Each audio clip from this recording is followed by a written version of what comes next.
السلام عليكم حبايبي. الحمد لله وصلت لألمانيا بخير وسلامة. صار لي يومين. حبيت أصور لكم فيديو أوضح لكم شلون الطريق اللي وصلت له. أول شي وصلت لتركيا من أزمير، طلعت ببلم الجزيرة اليونانية، ومن اليونانية يخت، ومن يخت وصلت من أثينا، ومن أثينا طلعت مقدونيا وصربيا بخير وسلامة الحمد لله والشكر.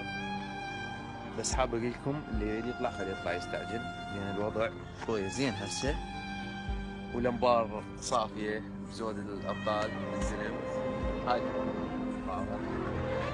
بخير وسلام. تعالوا الانبار. هاي تركيا مو أحلى من تركيا؟ هاي الزلم خشنة جاي تقاتل، انتوا عارفين العراق طاهرين. توصلون بالسلامة، ما قلت لكم شيء. لك ما تستحون؟ بس لك شلون تعوفون وتطفرون؟ لا تضل حمودي لا تضل. انا قلت لكم توصلون بالسلامة، بس عيب. ادعونا من هناك ادعونا.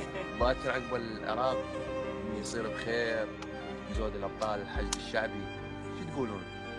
انت مو امك عراقية، ابوك عراقي، لاحته ما يطلع يعني. عفت بلدك وطفرت ليش؟